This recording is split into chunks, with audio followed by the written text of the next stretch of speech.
নতুন মোড় হিরো আলমের রিয়াকে ছাড়বেন না বলে মন্তব্য। তাহলে কি হিরো আলম ভাইরাল হওয়ার নেশায় এত কিছু করেছেন? অনেকেরই মন্তব্য এরকমটাই। হিরো আলম কেনই বা রিয়াকে ছাড়ার জন্য মন্তব্য তুললেন মিডিয়া জগতে, কেনই বা তিনি রিয়াকে ছাড়লেন না? এখন কেনই বা তিনি রিয়াকেই নিবেন নিজের জীবন সঙ্গী হিসাবে? কোরআন শরীফ ছুঁয়ে তিনি বলেছিলেন রিয়াকে তিনি কখনোই নিবেন না নিজের জীবন সঙ্গী হিসেবে, কখনোই মেনে নেবেন না রিয়াকে তিনি তালাক দিবেন বলে মন্তব্য করেছেন। তিনি নিজে রিয়াকে চ্যালেঞ্জ করেছিলেন ঢাকা গিয়ে তিনি রিয়াকে তালাক দিয়ে আসবেন। তবে কিন্তু এখন নতুন মোড়ের শিকার হিরো আলম। সবকিছুই ভাবনা চিন্তার পর এখন তিনি রিয়াকেই নিবেন নিজের জীবন সঙ্গী হিসেবে। রিয়াকে তিনি কখনোই তালাক দিবেন না, রিয়াকে তিনি মেনে নেবেন নিজের একমাত্র জীবন সঙ্গী রূপে। রিয়াকে কখনোই তিনি ছাড়বেন না বলে মন্তব্য করেছেন তিনি নিজে এবং তার কিছু অডিয়েন্স। রিয়াকে ছাড়ার মতো সামর্থ্য নেই তার। তাহলে কেনই বা একের পর এক মিডিয়া জগতে উত্তাল তুলেছিলেন রিয়াকে তিনি তালাক দিবেন, রিয়াকে কখনোই তিনি মেনে নেবেন না নিজের জীবন সঙ্গী রূপে? তবে কিন্তু নতুন মোড়ের শিকার হওয়ার পরপরই তিনি যেন সব ভাবনা চিন্তার বাহিরে এনেছেন। একের পর এক মানুষকে জানাচ্ছেন তিনি কখনোই আর রিয়াকে ছাড়বেন না, রিয়াকে শুধু গড়িয়ে নেবেন নিজের একমাত্র জীবন সঙ্গী রূপে নয়, রিয়াকে রাখবেন চিরজীবন সঙ্গী রূপে।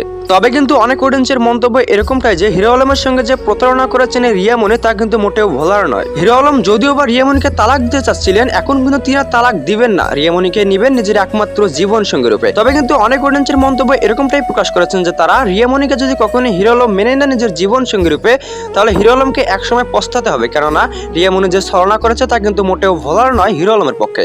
হিরো আলম এই মন্তব্য নিজেও করেছেন, তবে নিজেই এখন মন্তব্যের মোড় ঘুরিয়ে দিলেন। তবে কিন্তু হ্যাঁ, রিয়া মনির অনেক অডিয়েন্সের মন্তব্য এরকমটাই যে রাত গেতে না গেতে রিয়া মনি কোনো একটি কলকব্জা চালু করেছেন হিরো আলমের বিপক্ষে। তাই তো হিরো আলম বুঝতে না পারে এখন রিয়া মনিকে মেনে নেবেন বলে মন্তব্য করেছেন তিনি নিজেই। তবে কিন্তু হ্যাঁ, হিরো আলমের কিছু অডিয়েন্সের মন্তব্য এরকমটাই যে হিরো আলম এবং রিয়া মনিকে নিয়ে ছড়ানো হচ্ছে একের পর এক বাজে মন্তব্য এবং গুজব। হিরো আলম কখনোই মেনে নেবেন না রিয়া মনিকে। তাহলে কিছু মানুষ ভিউ ব্যবসার জন্য একের পর এক তাদেরকে নিয়ে ছড়াচ্ছে উল্টাপাল্টা নিউজ। তাই আশা করবো আপনারা এরপর থেকে কখনোই আর উল্টাপাল্টা নিউজ ছড়াবেন না। তবে কিন্তু হিরো আলমের কিছু অডিয়েন্সের মন্তব্য এরকমটাই যে হিরো আলমকে নিয়ে ছড়ানো এই গুজব তারা কখনোই বিশ্বাস করে না। সত্য বলতে গেলে এটি কখনো বিশ্বাসের যোগ্যই ছিল না।